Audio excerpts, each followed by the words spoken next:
Yes, definitely. Thank you. I see. Good evening, everyone.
I think technologically we're good, but let's just wait a couple more minutes to make sure everything is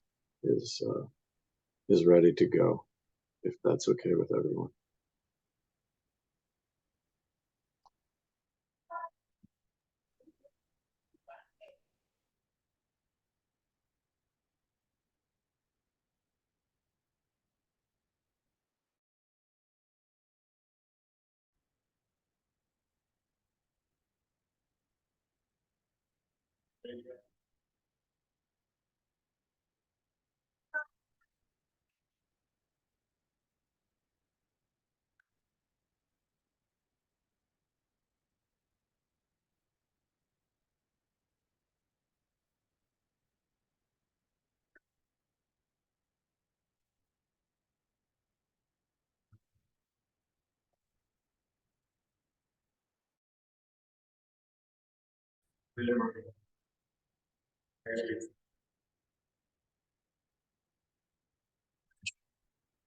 Yeah.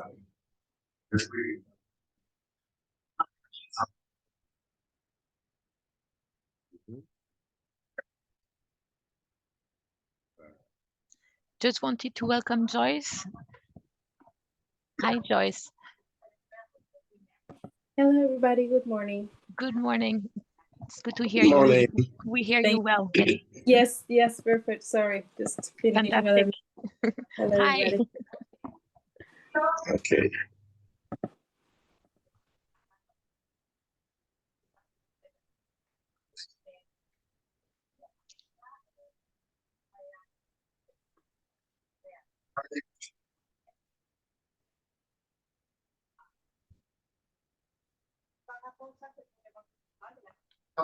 Okay. So we have all of our panelists online, I think, now.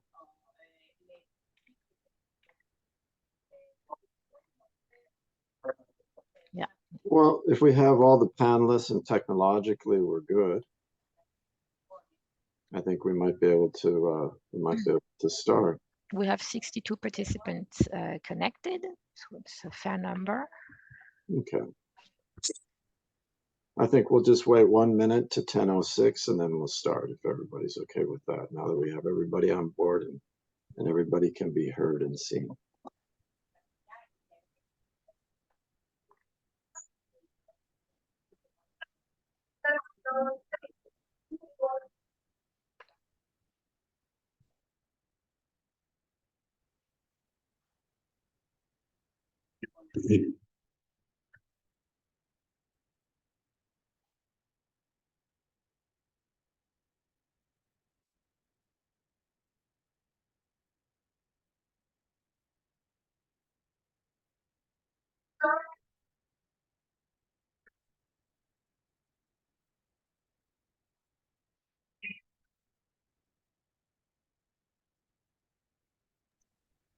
Okay.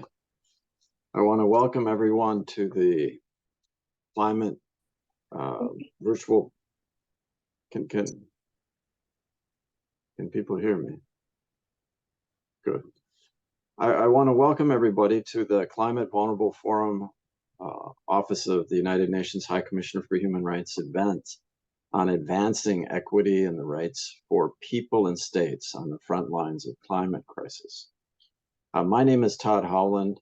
I'll be moderating the event today, and my position at the Office of the High Commissioner for Human Rights is that I'm a director in charge of the work related to environment and climate change, all of our work related to human rights in the economic sphere, and related to a number of populations left behind. I want to thank all of the participants for being online today with us, and I also want to give a big round of thanks to all of our panelists. What I'm going to do right now is I'll introduce the panelists very briefly. They all have an incredibly impressive and long bio, but what I'm going to do is just simply give a couple of points to situate them for this particular event. First, our first speaker will be the special envoy of the Climate Vulnerable Forum and representing the presidency of the Climate Vulnerable Forum right now by the Republic of Ghana. The special envoy is the executive director of Ghana's Environmental Protection Agency. His name is the Honorable Dr. Henry Kokofu. He's currently chairing the Climate Vulnerable Forum for the period of 2022 to 2024. Our second panelist that I'd like to introduce today is Ms. Jean d'Arc Mujawa Maria, and she is currently the Minister of Environment, and formerly she was the Minister of Education, Science, Technology, and Research, of course, both for the government of Rwanda. And previous to that, she was the Rwandan ambassador to Russia. I'd also like to invite and welcome Ms. Khadija Nassim, the State Minister for Environment of the Maldives. The current Minister of State of Environment, Climate Change, and Technology of the Maldives. And she is the minister that oversees all the policies and work related to climate change and energy. Prior to her appointment as State Minister, Ms. Nassim has worked on various developmental projects in the Maldives, funded by the World Bank and the UNDP. I'd also like to welcome another panelist, Jan Roboyo Dupont. He is the author of the Climate Vulnerable Forum NDC Traffic Light Assessment Report, and he has also researched the Paris Equity Check. I'd also like to welcome another panelist, Ms. Nahala Hadir, Vice Chair of the UN.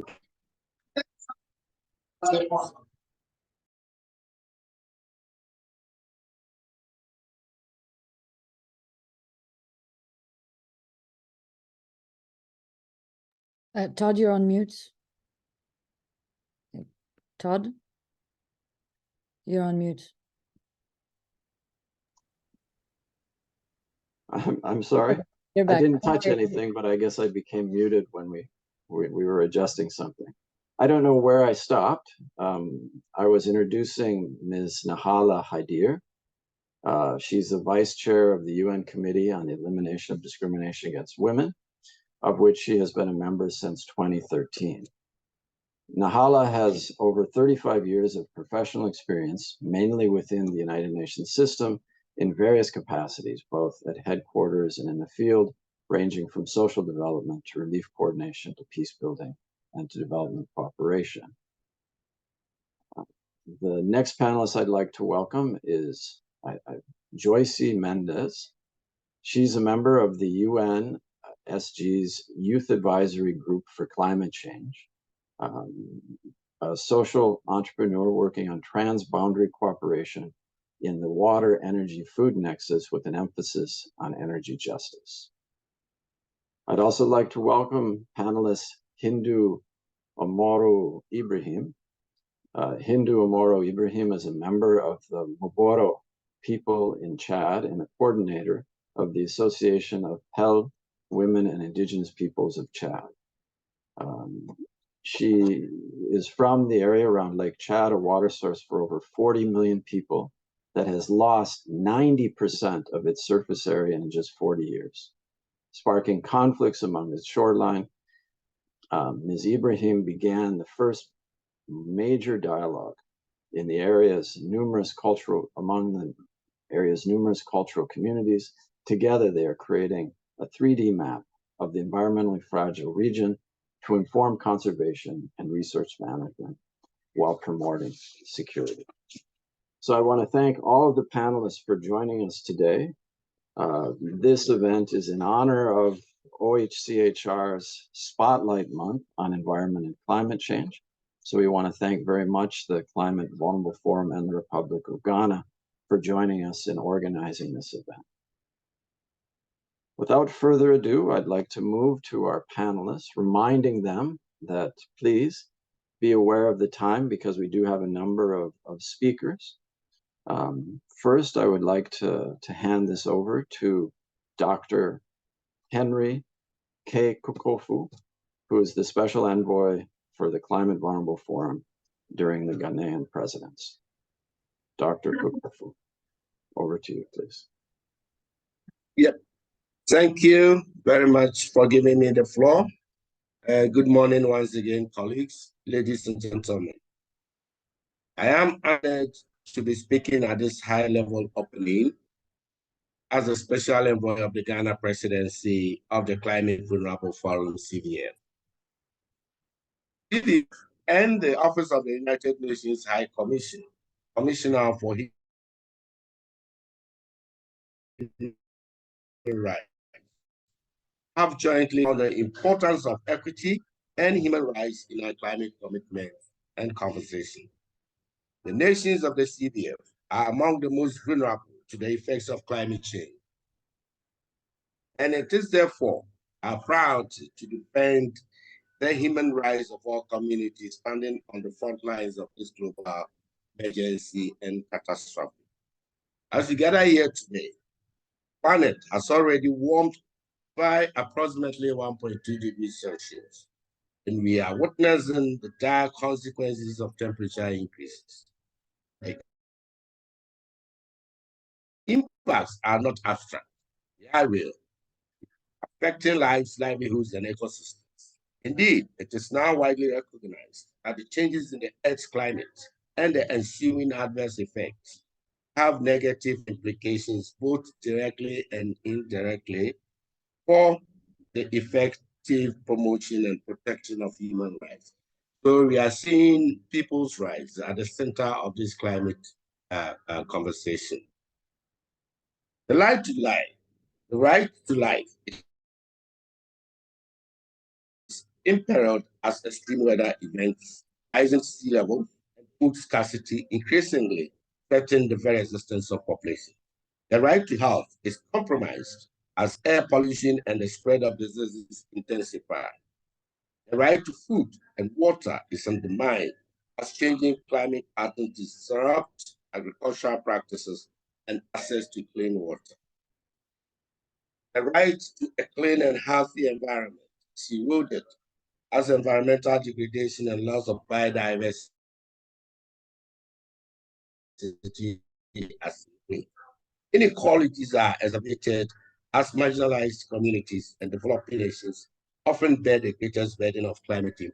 And here I must inform you, sadly, that in my own country, there has been a climate-induced flooding that has rendered so many people with nothing to live on and hold on. And despite a sad event, people have been displaced internally, and human mobility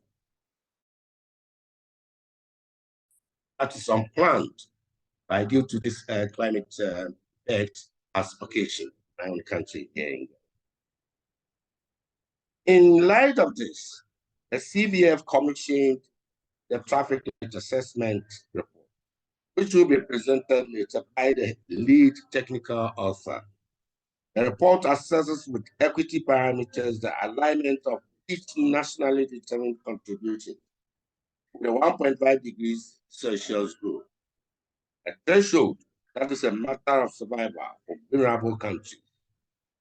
With nearly 7 years remaining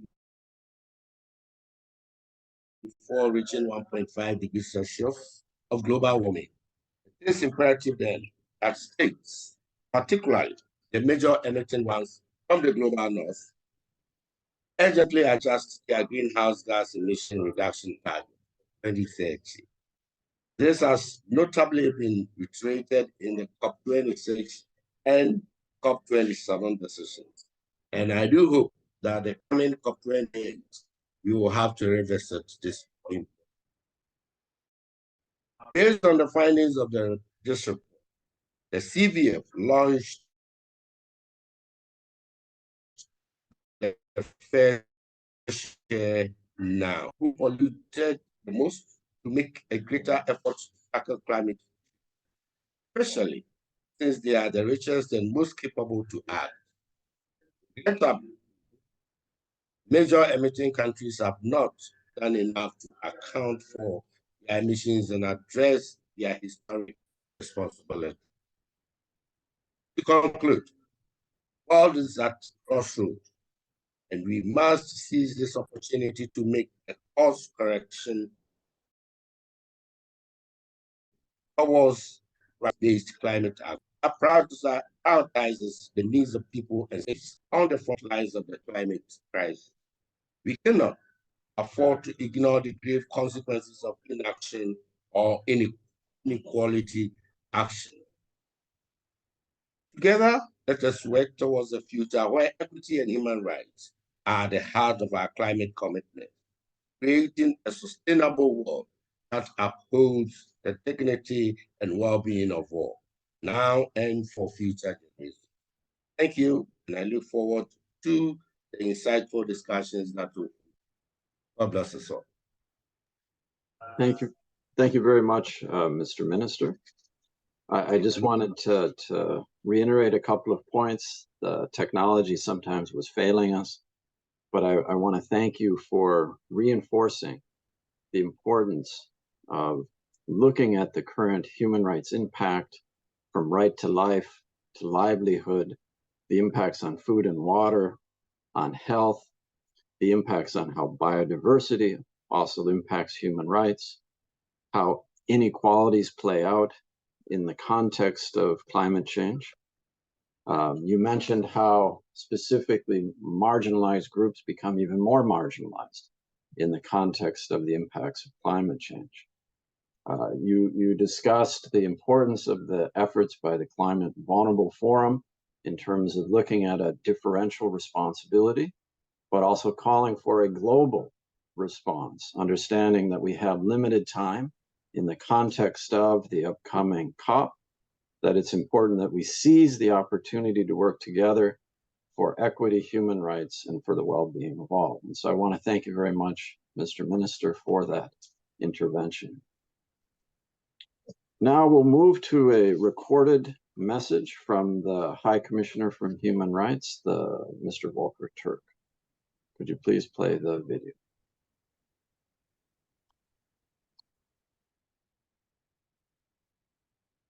Everywhere, and especially in your countries, the climate crisis is generating profound and increasing threats to human rights. This is a matter of life and death. The dignity and the very survival of communities, of nations, and ultimately all of humanity is at stake. 2 weeks from now, global climate negotiations will resume in Dubai. It is absolutely essential that they lead to decisive, united, immediate, and equitable action to prevent the worst impacts of climate change and to remedy the impacts that can no longer be prevented. We have to ensure that governments, businesses, and individuals prioritize the interests of humanity over their short-term, narrowly defined self-interest. I'm deeply worried that global climate negotiations have to date fallen far short of what is needed to stop climate change and remedy its worst impacts. The world is dangerously off track to meet the promises made in the Paris Agreement, and if this inaction continues, the consequences for current and future generations will be catastrophic. The Climate Vulnerable Forum's important work on equity highlights the vastly disproportionate impacts of climate change on the countries and people who have been least responsible for causing them. Today, you will hear from leaders of the Climate Vulnerable Forum and people on the front lines of the climate crisis.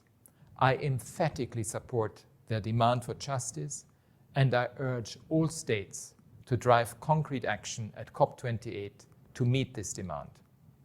Recent discussions on loss and damage are an example of how the world continues to fall short of that imperative.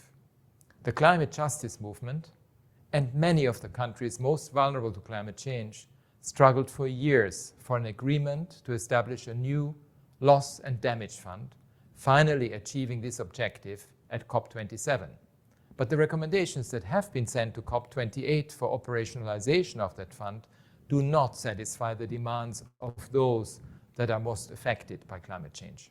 A strong governance framework that is grounded in human rights, environmental and social safeguards, an inclusive and participatory board, and a fair funding mechanism. These should be viewed as essential, not a point of contention. We have to do better, much better. Point 1, we must protect civic space. Full and meaningful participation by all communities lead to better, more sustainable outcomes. But on the climate and environmental issues that affect us all, key decisions continue to be made behind closed doors and are often influenced by fossil fuel lobbies. In particular, environmental human rights defenders working to protect communities and land from environmental harm are often vilified, attacked, and even killed. When I go to countries around the world, I hear direct testimonies of what is happening to them when they act in defense of the environment. Their rights to participation, to freedom of expression and access to information, and to justice must be secured. Point 2, climate action must advance equality and equity. Adaptation strategies and all other measures need to prioritize the situation of people that are most affected by climate change in accordance with the Paris Agreement. Adaptation funding must go first to the people who need it most. Point 3, we need to ensure access to effective remedy and accountability for climate-related harm. Point 4, we need resources for a rapid and just transition that advances human rights, including the right to a healthy environment. To achieve all of this, the outcomes of the global stocktake at COP28 must reflect the reality of the climate crisis as it is being lived on the ground. I urge states to work together to ensure that the global stocktake outcome calls for the rapid and equitable phase-out of all fossil fuels, effective regulation of businesses, a concrete plan to ensure adequate and equitable mobilization of resources for mitigation, adaptation, and loss and damage, free, meaningful, and safe participation in all climate discussions of women, of indigenous peoples, and all those most affected by climate change. To be effective and to ensure justice, all climate action from this date on must be embedded in human rights. You can count on my office to support these goals. Thank you.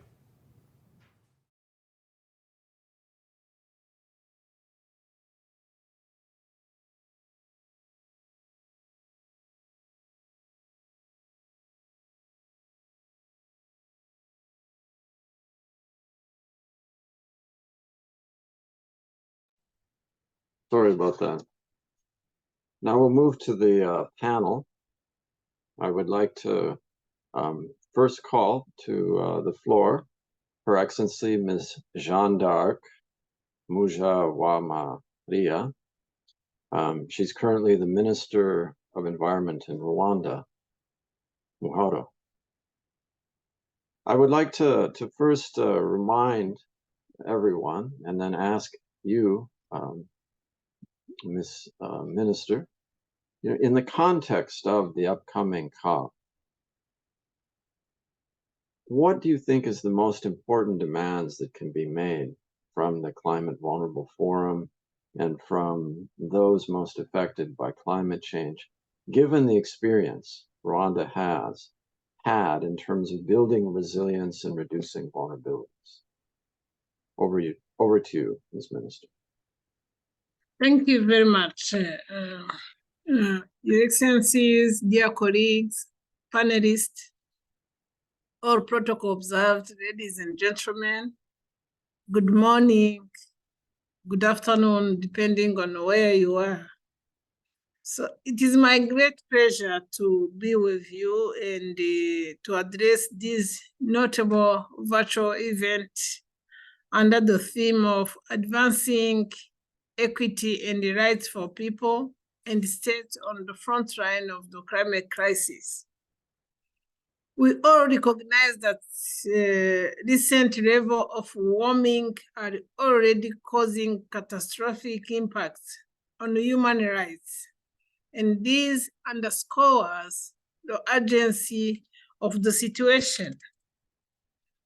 As you are asking, Rwanda, like other countries, has been grappling with intensified and unpredictable weather patterns, including irregular rainfall and rising temperatures, which directly impact our predominantly agrarian economy.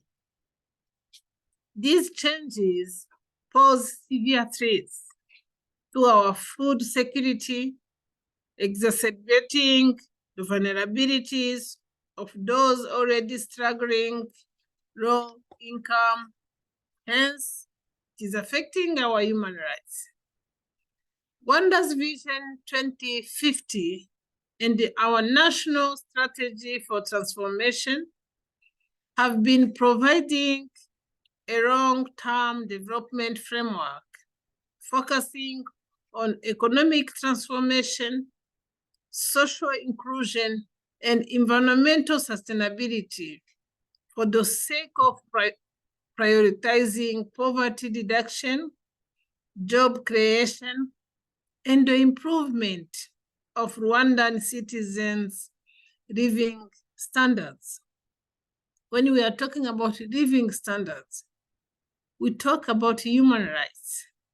So Rwanda also adopted policies and strategies that contribute to advancing equity and rights in Rwanda's response to the climate crisis.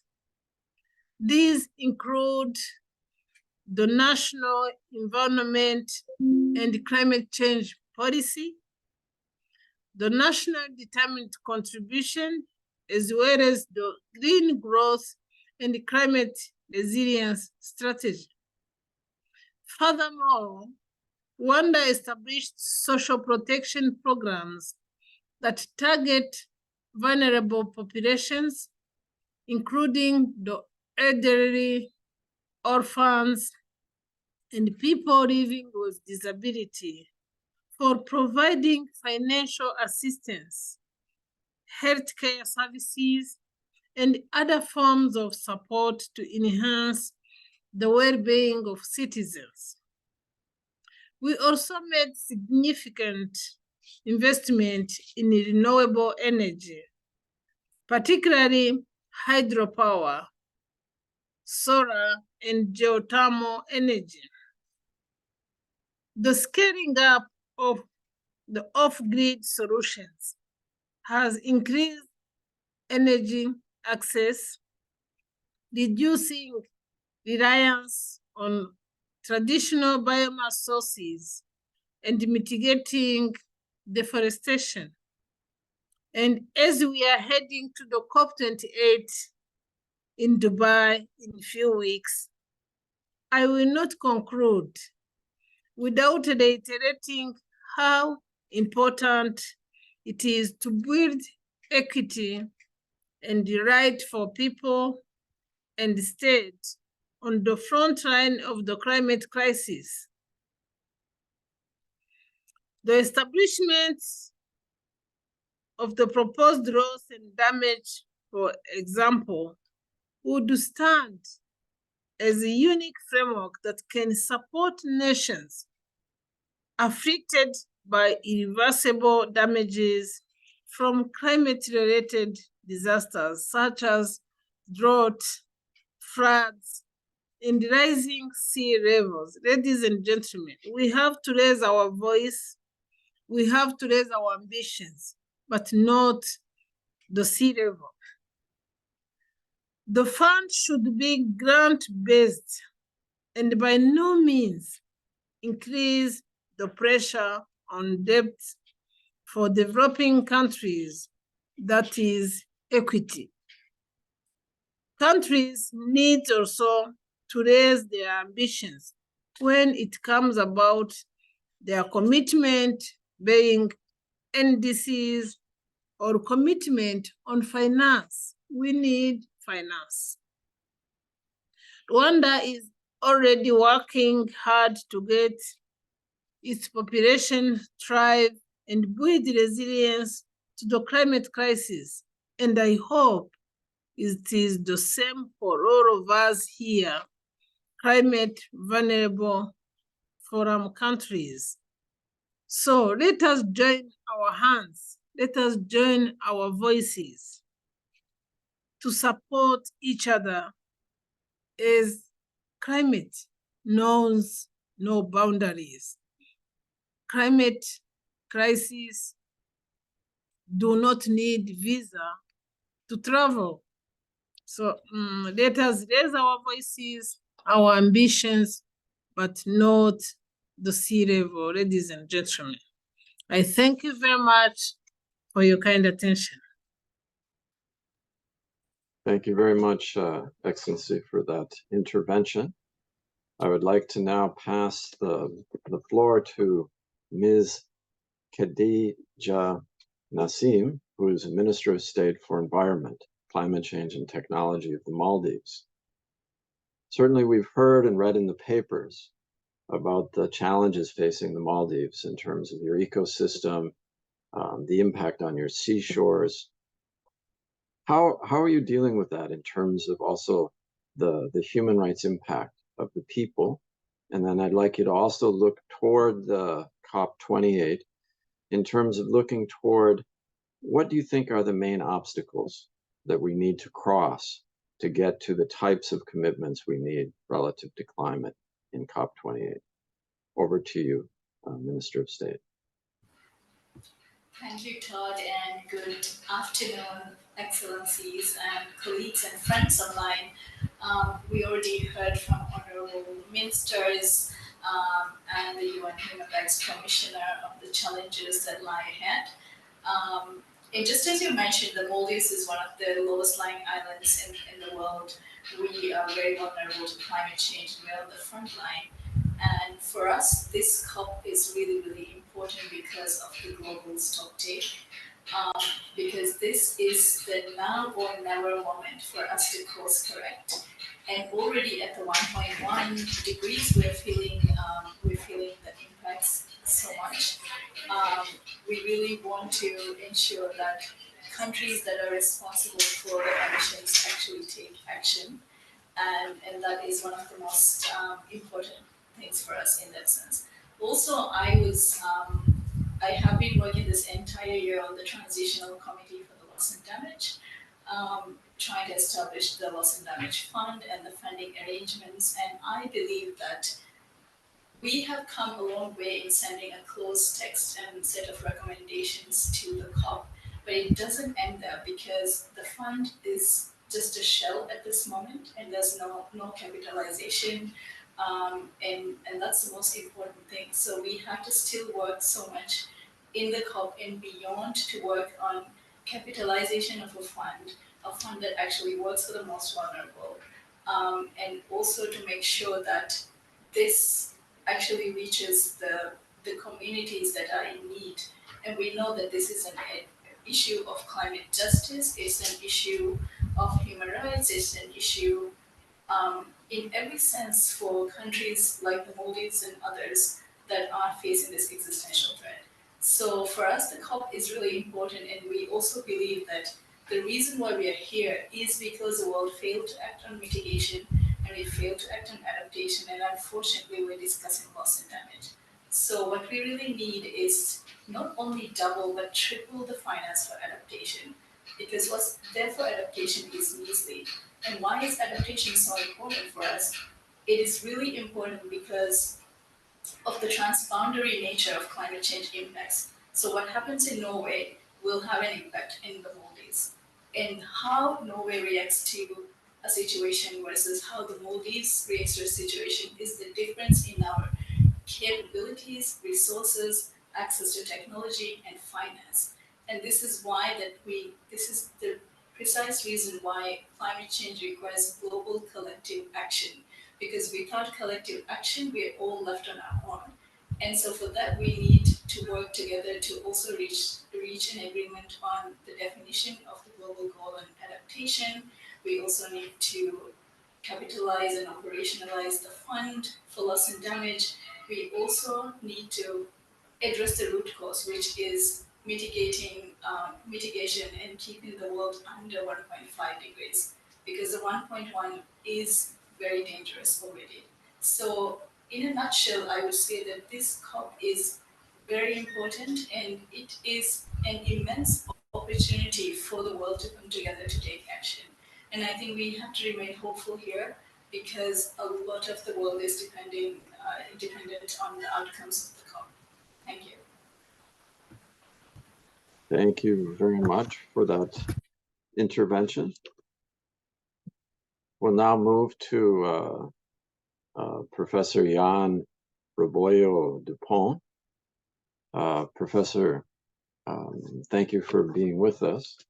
You've done a significant amount of research and published some interesting reports, and I know in just a few minutes it's hard to give us the crux of all of that work. But I think what would be interesting is to say what you found is most striking and most informative for the upcoming COP28.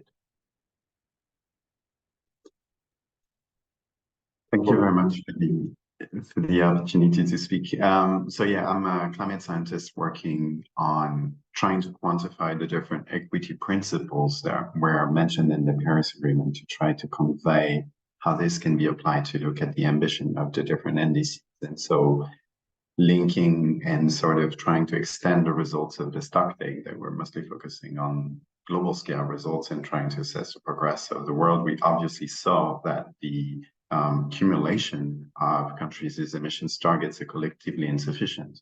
But I and other colleagues are here also doing some work to try to quantify at the national level, to try to see which countries are actually having emissions targets that are sufficient. And so the way we do this is by looking at how they can be interpreted in light of equity principles. And so our new studies show a lot of results, and so I invite everyone here to look at the traffic light assessment report and the web tools that we will share. But this study is also in agreement with previous studies that find that mostly the high historical emitters in the richest countries are not doing enough. Their emissions pledges are insufficient. And while this study and these type of studies in general are widely used by diplomats and NGOs to look at the ambition of climate targets, we still do not have sufficient explanation from the countries themselves as to why their emissions targets are sufficient.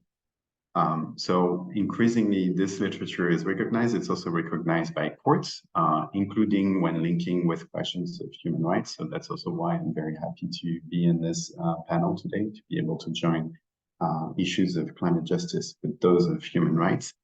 But yeah, so we have this linkage that is increasingly made, but still we're failing to see in results to have a ratcheting up of the NDCs that is sufficient.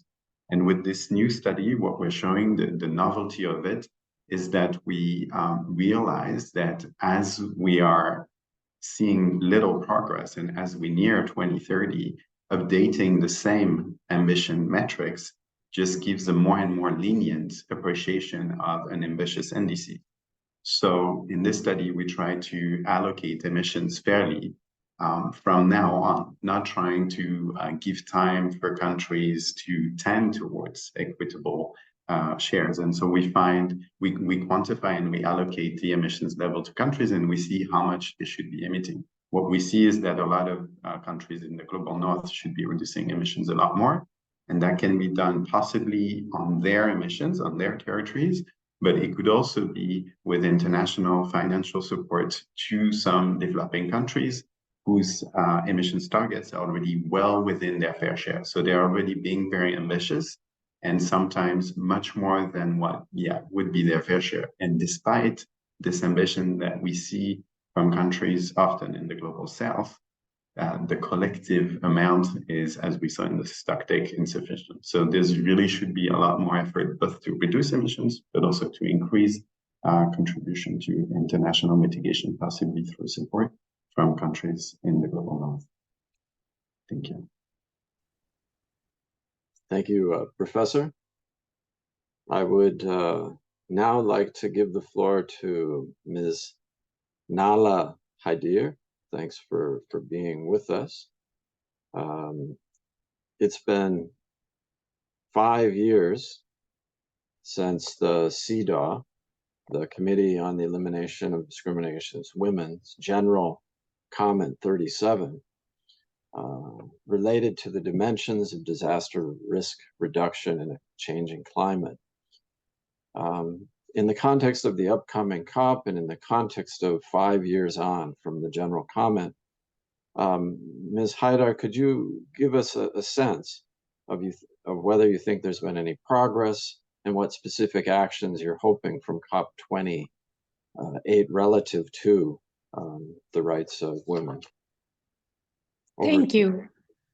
Thank you. Good morning, everyone. Good afternoon. Thank you very much, Todd and Excellencies. It's really a privilege to be here with you during this Spotlight Month, and especially this week, which is focusing on the civic space for environmental defenders and climate change issues. I am really happy to be also addressing the forum from the perspective of the UN Committee on Elimination of Discrimination Against Women. And as was mentioned by Todd, it has been 5 years that we have been the first treaty body who has issued this general recommendation. After grappling with the issue for about less than a decade, we were conscious of the impact and the differentiated impact, the disproportionate impact of disasters and climate change on women and girls, but we didn't have really the tools to raise awareness and help states understand what it means to apply the convention with this lens and apply their and respect their obligations with this lens. So what do we want from COP28? We have been at least compiling for the past decade more than 100 concluding observations. They are becoming sharper and sharper and more policy-oriented, more concrete advice and guidance to state on how to go about recognizing and promoting women's active leadership in participation in climate decision-making, on how to go about empowering women and girls to realize their environmental rights, in particular climate vulnerable women such as indigenous women and women affected by climate migration. There are much more now concrete issues and proposals for state on how to address these issues, and in particular the justice dimension and the access to justice in general of women, but the climate justice dimension. And increasingly we have seen the importance of supporting climate action by women and youth. And I'm very happy that we will be listening later to a leader on the youth front, because this intergenerational is extremely important. We have benefited from the work of others a few years ago when the advocacy was still timid on these issues. Then we started to understand and we started to have research on and understand the impact on women and girls in very vulnerable situations and in vulnerable countries.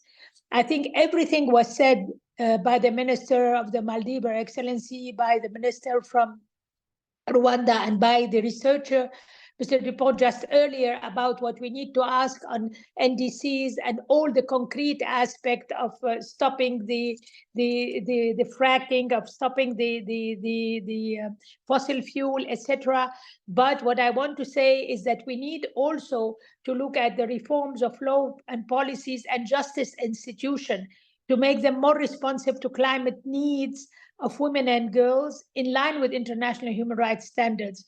We have to strengthen women's right to land and natural resources, including through better tenure security. We know the issue of the tension between and the discriminatory law and the need for greater gender responsiveness, including of customary and informal justice institutions. So I think that in conclusion, I would like to insist on the importance of the Loss and Damage Fund and all what we were told by the High Commissioner himself, and then later by the minister from the Maldives, that we need to have really a climate finance that promotes equitable funding also for women-led climate change adaptation and mitigation initiative. She spoke about multiplying the adaptation fund, especially for countries in the south, where the impact, as we know, is greater, while the emissions are not the highest. And then I would continue to hope for a mobilization of a multi-stakeholder coalition to accelerate feminist action for climate justice. And I'm sure we will have opportunity to meet after COP28 to build on some of the outcome and the forum of civil societies over there. And I want to thank OHCHR and CBF for this opportunity. Thank you. Thank you very much. I'll now move to Ms. Joyce Mendez. Joyce, as a youth leader and activist, could you tell us a little bit about what progress you've seen and also really focus on the challenges coming up to COP28 in terms of the engagement and really listening to the voice of youth? Over to you, Joyce. Yeah, thank you. Muito obrigada. Muchas gracias for this space. And well, I have also part of the climate movement for over a decade. And what I can tell is that I have seen not just the increased number of youth participation in these decision-making processes, but also about advocacy at national level, which is what the climate movement are also doing, is localizing the action, right? We have this global perspective, regional frameworks, but the action is local, right? Especially towards our communities. And I have seen a lot of more kind of not just specific work, but how it was mentioned before, like intergenerational cooperation, which is fundamental in the ways of financing as well, supporting youth projects with grants. And so this year we saw with the project with Initiative Youth for Climate, how several projects in education, energy access, water, cities, and food security were granted around $1 million US. And several, most of the youth came from vulnerable regions, and especially who are in the front line of climate action. So I think this is very important as well to highlight, but to also understand that youth, we need to be, and children, they need to be included more in the architecture of the climate funding. Because especially when we think about, community projects, and so sometimes the requirements actually to access to certain grants or financing are really away from our possibilities. And especially right now, I was checking actually a report from UNICEF that was launched this year, and towards COP, what I will say is the need to prioritize the needs of children in youth in decision-making processes, especially in climate change. And analyzing that this year, obviously we have a global stockage, and we got to develop the youth stockage. It will be very important as well to have a children, perhaps, a stockage, especially when we see the numbers, right? And I want to give you some real quick, some information that the report I want to highlight says that extreme weather displaced over 43 million children in the past 6 years. So 1 out of 3 people displaced for natural or disasters are children. And this is information from 2016 to 2021. So towards COP28, it is fundamental as well for states to recognize, to plan and minimize the long-term health, education, and other development impacts, especially for displaced children. So I think towards COP, my recommendations will be actually three ones. The first one will be protect children and youth from the impacts of climate change, and especially securing critical services for adaptation and to prepare, right? We need to learn as well and to prepare youth and children that they are living in a climate change world. So it is very needed to improve their adaptive and resilience capacity and enable their participation as well. And the last one will be prioritize children and youth in climate, humanitarian, and developing policies, actions, and investments, how I mentioned at the beginning. Yeah, that will be from my side. Thank you. Thank you very much. I would now like to give the floor to Ms. Hindu Amaru Ibrahim. Ms. Ibrahim, are you still with us? As an Indigenous person and activist, I'd like to ask you in terms of how you've seen the challenges and to some degree uptake of traditional knowledge and traditions in the context of the global movement to fight climate change. Over to you, Ms. Ibrahim, and thank you for being with us. Thank you so much. Thanks for having me. It's really a great pleasure to be with all of you here. And having this session today, it's really very important because, as all of you said, we are moving to COP. And this COP is particularly different because we are in the COP where all the world, despite developed or developing countries, we are all facing the climate crisis, and it is a human right issues. So the climate, as my friend Minister of Rwanda said, do not have a passport, do not need a passport, do not have a frontiers. Of course, now indigenous peoples are the most vulnerable, and of course, women and youth, children, all, because we are frontline of climate change, and indigenous people's life and livelihood as depend from the nature that are getting really in a critical way that the world is not seeing or they are not acting. So we are very concerned about the little action that they are not taking at all. Just to look at what's happening when we ask, go act, put the money in the tables, let indigenous peoples protect the nature. They all say like, yes, there is money, but how we can give the money, by when, etc. But when they taught them there is peasants around the war, around the fight, they are ready to find the money and put it in the table. So this is injustice for the indigenous communities, for the world that are facing climate change, who is not taking seriously as the other reality or other crisis for them that they are taking. So this is the first injustice we are facing. Then indigenous peoples refuse to be a victim because we are a solution. We didn't stay and looking them. We are innovating through our traditional knowledge every single day to give those who are getting impacted by flood food, clean water, to give those who are getting by the drought food and clean water, to help the world to breathe a clean air. We are the best one who are putting our traditional knowledge, our technology every single day around the nature and showing the world how we can protect the nature better than them. But why we are not taking seriously into the decision making?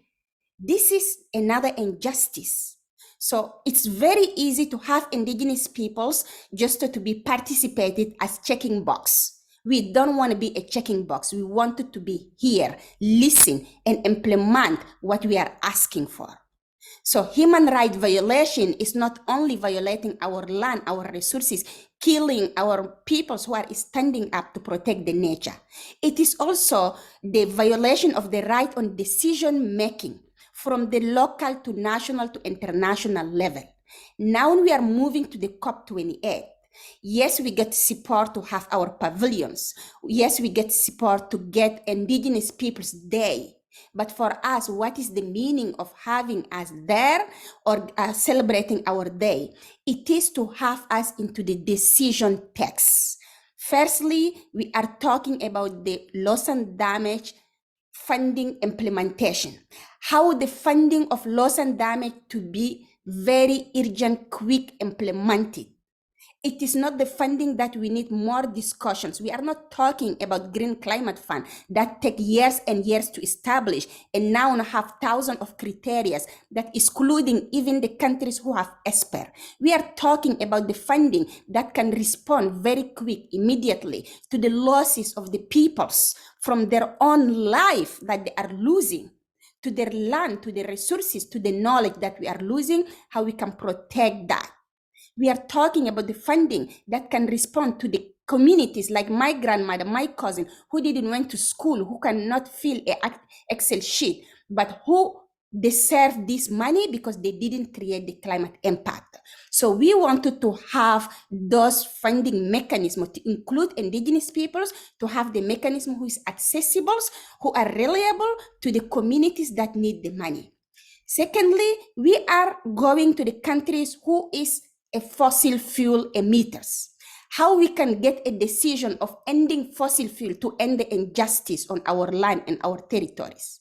So that need to be an outcome of the decision, not just in the talk.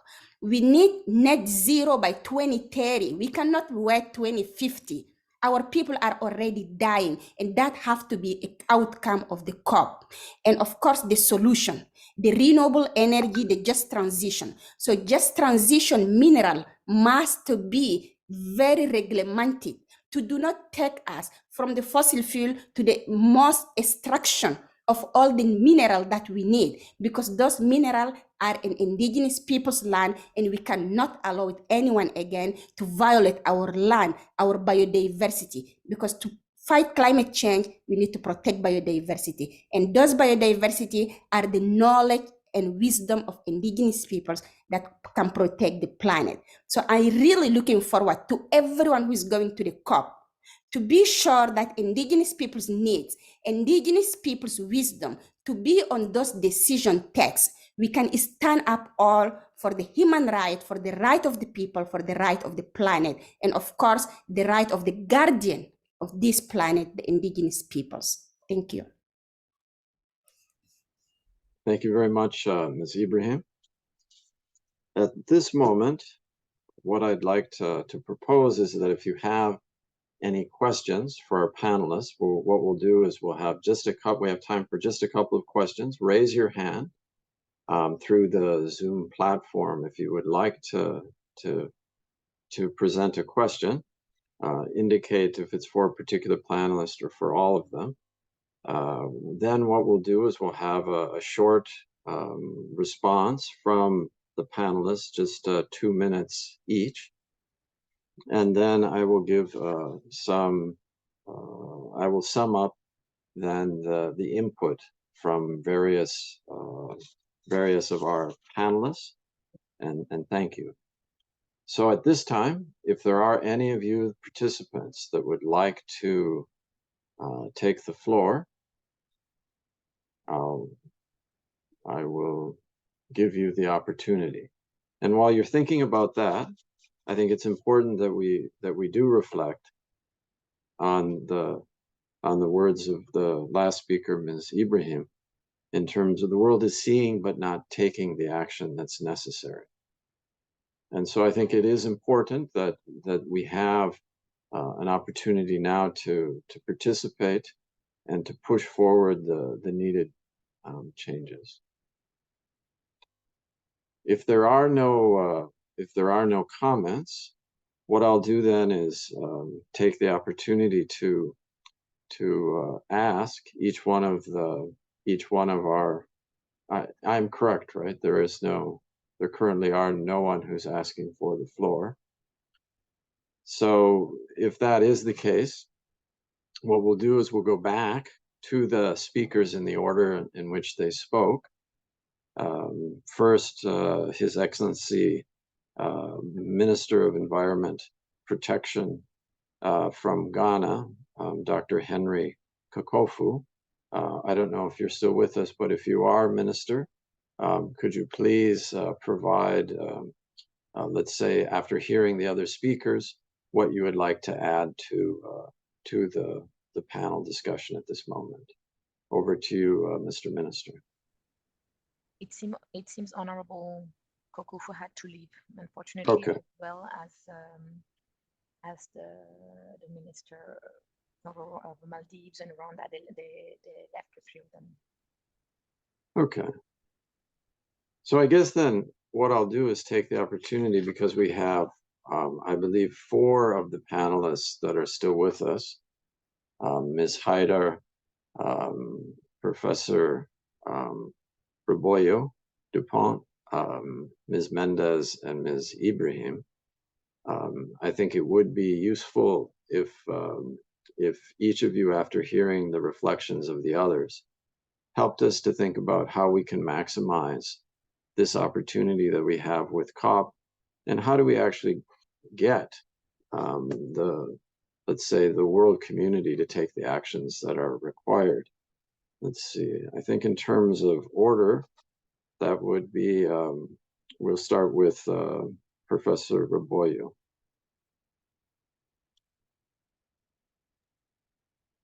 Thank you very much. Well, as a scientist myself, I'm not in a position to really tell anyone what to do, but what I would like to share is that we have a lot of evidence showing the different indicators in terms of equity, and we have a lot of the information needed, I think, to take action both on how climate change works and what solutions are available, on what are the impacts in terms of equity. So I think it's really about to start to really mobilize the implementation and the action. And a lot of them have trade-offs. And I think the talk we had also from Ms. Ibrahim at the end was very interesting, and also showing the implications of in terms of equity of the solution. So I think we have a lot of the information needed for action. And there's also increasingly science that will come up on perhaps the equitable distribution of efforts towards the loss and damage fund. So we're also working on this, and hopefully they can facilitate evidence-based decision making.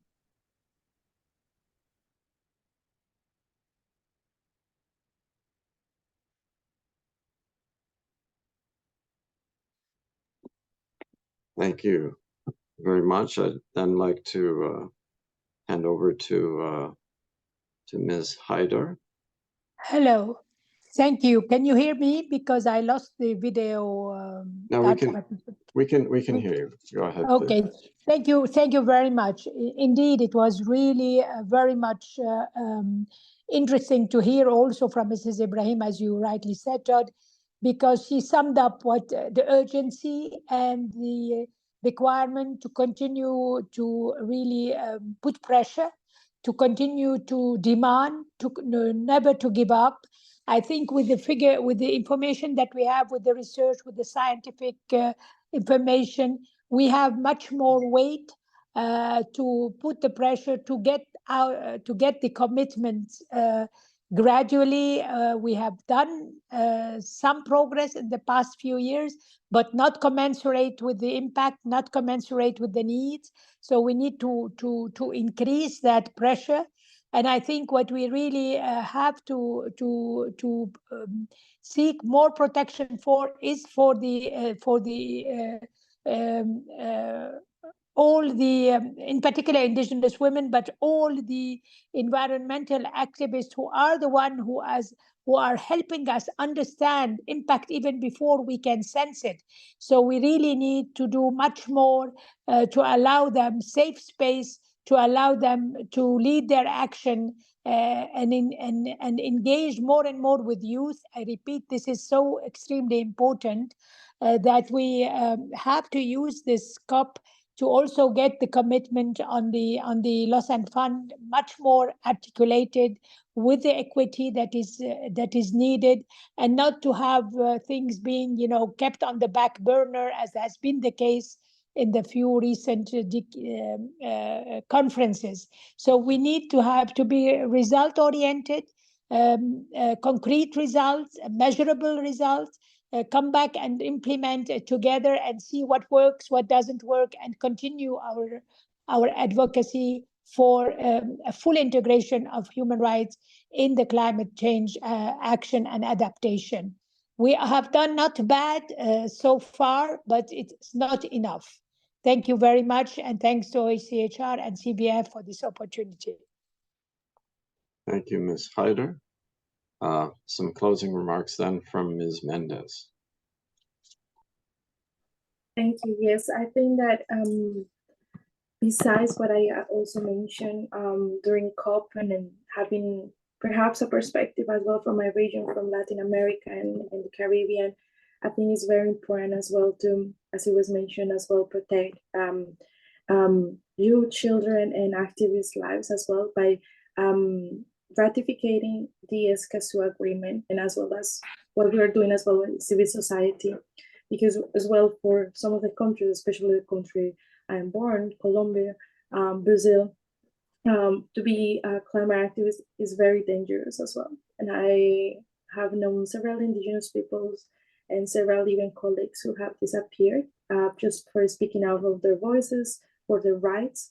So I think in the civil society, we are working towards as well having more cooperation as well with the governments, but to look for specific, tangible results out of this COP. And we see as well this regional cooperation. We were having certain talks as well with the Ministry of Colombia, Ministry of Environment, in order for Latin America as well to learn to negotiate as a bloc, as a region, cooperating and understanding again that climate change doesn't have borders, and especially having this process of inclusivity of youth and children as migration and climate change are one of the main issues for Latin America and the Caribbean region, taking into account children and youth rights. Yeah, that will be from my side. Thank you. Thank you very much. I'll now hand over to Ms. Ibrahim for her concluding remarks. Thank you so much, and thank you all of you again for this input and support. So I think this year we are going to have for the first time Business and Philanthropic Summit. It's going to be during the first and second. So how the business and philanthropy can also leverage the direct access finance for indigenous peoples and for those who are the most vulnerable.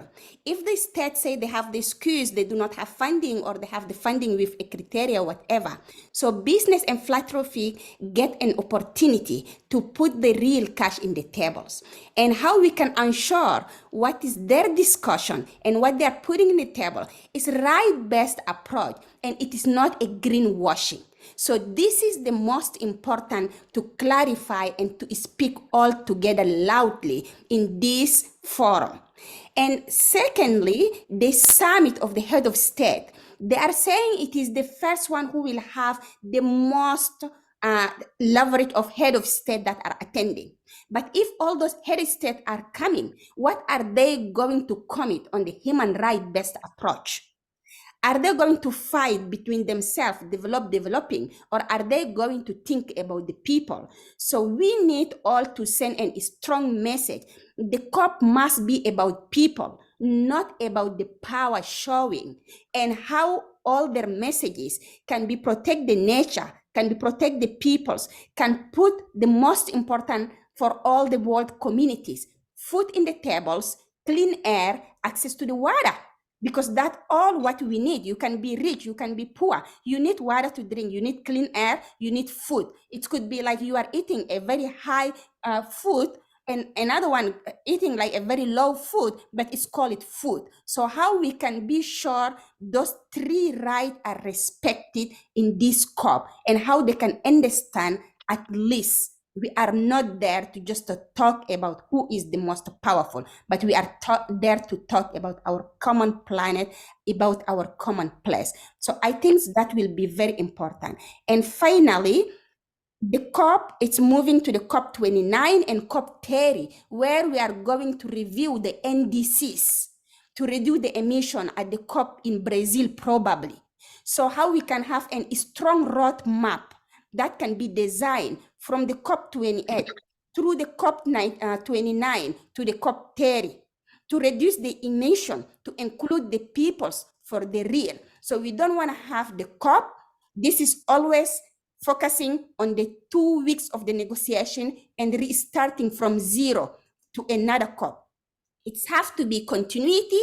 It has to be a multinationalist who can ensure the right of the communities are secure for the long term, not in the short term that they are thinking from one COP to another one.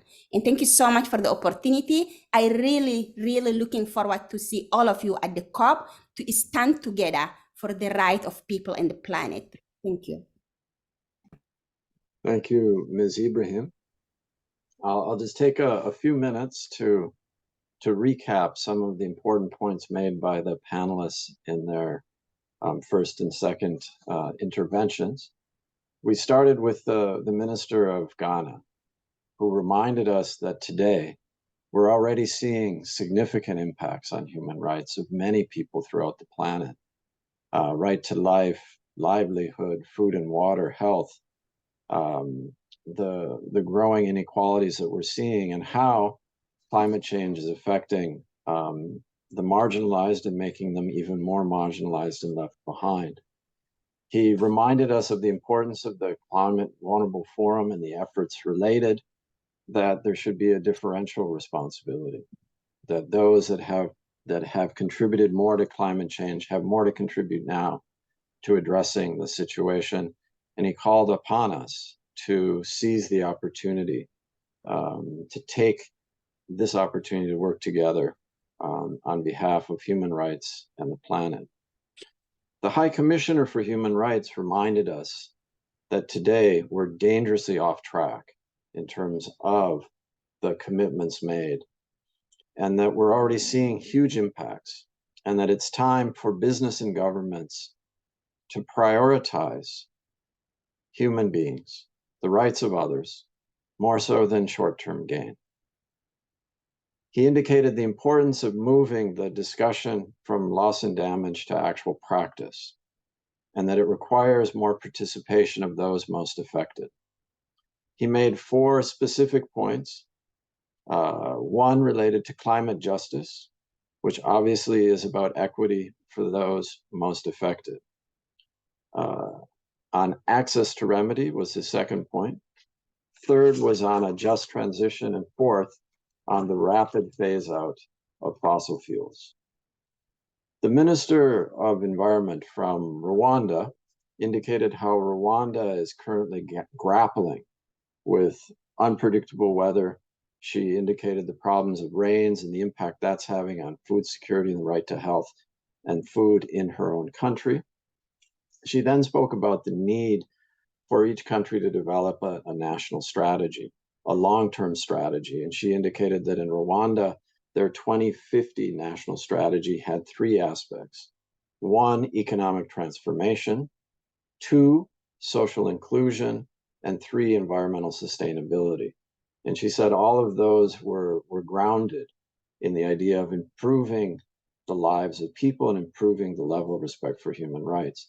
She made a comment that I think a number of panelists picked up, that climate knows no boundaries. There's no visa necessary. There's no border check. Third, the state minister from the Maldives indicated, as someone who's on the front line, there is a need for a course correction.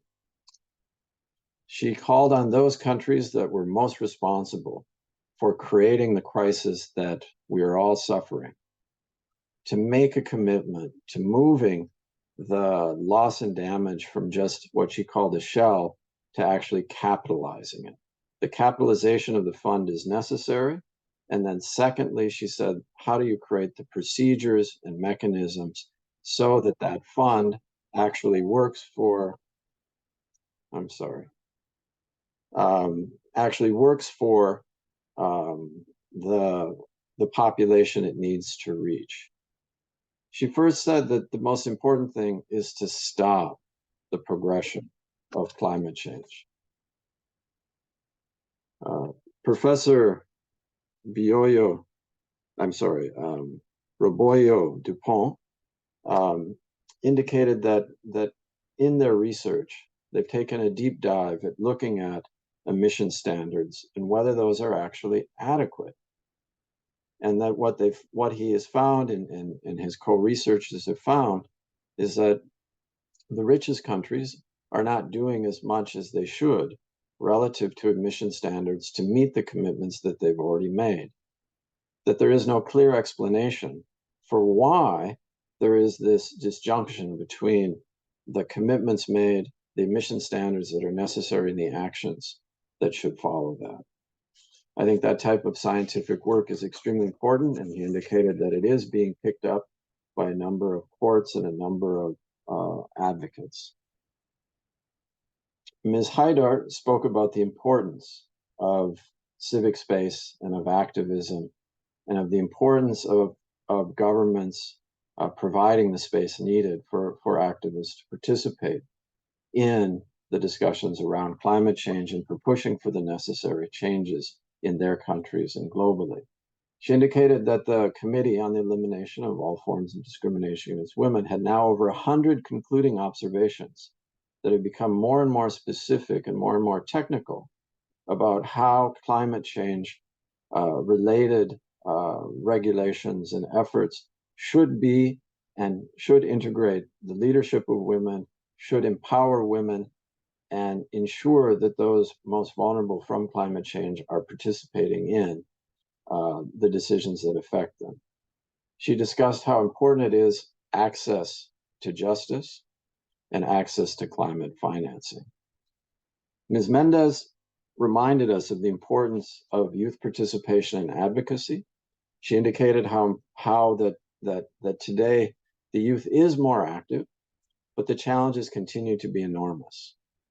She highlighted the importance of intergenerational efforts between children, youth, and others. And she reminded us of the importance of including youth in the architecture related to climate funding. Youth need to be part of the decision. It's their future. And it was important that we look at and create an environment where their activism and participation is protected, and that we take the actions necessary to adapt and create the resilience so that our youth actually have a future. Ms. Ibrahim spoke about the climate crisis and how often the climate crisis is not taking into consideration the rights of individuals most affected. She spoke about how the world is seeing the impacts of climate change, but they're not taking action. She said this is an example of injustice. This shouldn't just be about money for something. It should be about money for changing and stopping the problem and addressing the damages that have been created. She reminded us that Indigenous people are the solution. Their traditional knowledge in terms of protection of the planet can help us to overcome the specific problems that we're facing today. She reminded us as well as that the loss and damage mechanism needs to have access, or needs to be constructed in a way that Indigenous people have access because they are among some of the most affected by climate change. I think all speakers together reminded us and put forward ideas that human rights are very important in this particular context because it helps us distinguish between what are real actions and what some people call greenwashing. Are there real human rights impacts in terms of has the right to health improved? Has the right to livelihood improved? Has the access to water improved? Are we seeing measures constantly that indicate that these rights are being affected in many places. We also saw that, and I think all speakers reminded us of the importance of activism in terms of this is our world, this is our future, we need to engage, and sometimes engaging is dangerous. And that it's important that the member states and others who have an ability to affect and protect those that are taking action do so. I think that in the end, I think all speakers were calling for specific tangible results from COP28. I think that many of them feel frustrated that there are structures that have been created, but have the governments taken the action? I think that the responsibilities of business to take their human rights responsibilities seriously and to integrate those into their practices was brought up by a number of speakers. And the fact that there are numbers of high-level heads of state going to COP and that there is an expectation that they'll take away from this meeting specific commitments to actually meet their obligations and their human rights obligations to those, to everyone, so that both human rights and the planet can benefit from the decisions made at COP. So I think with that, I want to thank everyone for their participation today in this virtual event, advancing equity and the rights of people and states on the front line of the climate crisis. We appreciate that you've been here with us this evening, this afternoon, or this morning.